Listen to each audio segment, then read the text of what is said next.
السلام علیکم ورحمۃ اللہ وبرکاتہ۔ قرآن شریف کا معجزہ جس کو اللہ تبارک و تعالیٰ فرماتے ہیں وَلَقَدْ يَسَّرْنَا الْقُرْآنَ لِلذِّكْرِ فَهَلْ مِن مُدَّكِرٍ،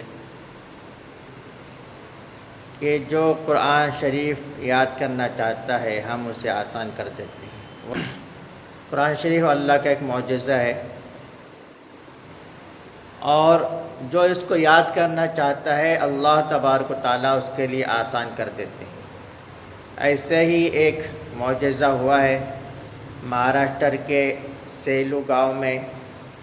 جو پربھنی ضلع کا ایک تعلقہ ہے، اس میں مدرسہ دارالعلوم فرقانیہ، اس میں ایک طالب علم نے 5 مہینے 8 دن میں قرآن شریف مکمل طور پر اس نے حفظ کیا۔ اس طالب علم کا نام ہے محمد ابو سفیان ابن عبد الواحد۔ اس بچے نے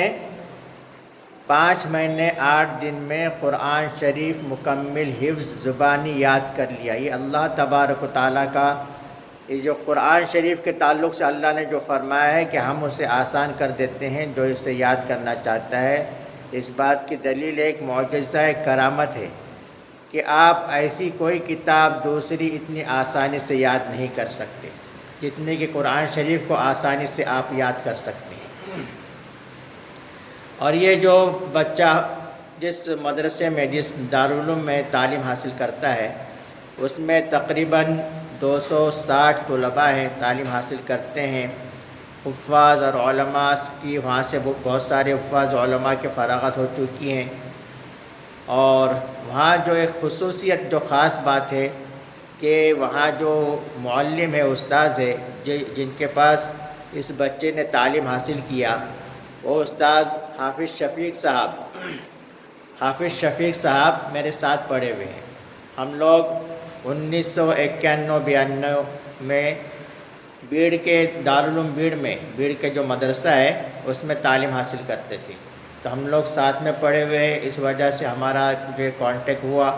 ہم بھی جو ہے مدرسے کے 60 سالہ جلسے میں، یعنی دارالعلوم بیڑ کے 60 سالہ جلسے میں ہماری ملاقات ہوئی تقریباً 30-32 سال بعد۔ تو اس کے بعد میں جیسے کچھ ہم کانٹیکٹ میں رہے تو پھر اس بات کا پتہ چلا کہ ان کے مدرسے میں انہی کے پاس جس بچے نے جو تعلیم حاصل کی، جو ان کا شاگرد ہے، اس نے 5 مہینے 8 دن میں قرآن شریف کو مکمل زبانی یاد کر لیا۔ اللہ تبارک و تعالیٰ اسے برکت عطا فرمائے اور تا دم آخر اسے قرآن شریف یاد رکھنے کی توفیق عطا فرمائے، حفظ اس کو یاد کرتے رہنے، پڑھتے رہنے، اور اس کو سمجھنے، سیکھنے، اور اس کا علم حاصل کرنے، اور اس کو سیکھ کر عمل کرنے اور لوگوں تک پہنچانے کی اللہ تبارک و تعالیٰ توفیق عطا فرمائے، خیر و برکت عطا فرمائے۔ تو ایسے مدارس ہوتے ہیں جہاں جو تعلیمات جو صحیح طریقے سے تعلیم ہوتی ہے، کہ جہاں ہمیں مدد کرنا چاہیے، زیادہ سے زیادہ تعاون کرنا چاہیے، تاکہ بہتر سے بہتر وہاں جو علم، یعنی بہتر سے بہتر وہاں سے جو عالم فارغ ہوں اور لوگوں کی، یعنی امت کی خدمت کرے، لوگوں تک دین پہنچائے۔ اس لیے کہ آج جو ہے علم دین کا پہنچنا، علم دین کا ہونا بہت ضروری ہے۔ آج جو ہے امت گمراہی کی طرف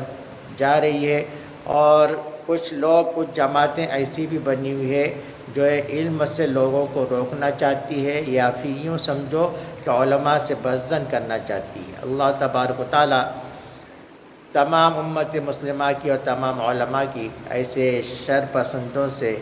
حفاظت فرمائے، اور علم کو سیکھنے، سکھانے اور پھیلانے کی توفیق عطا فرمائے، آمین۔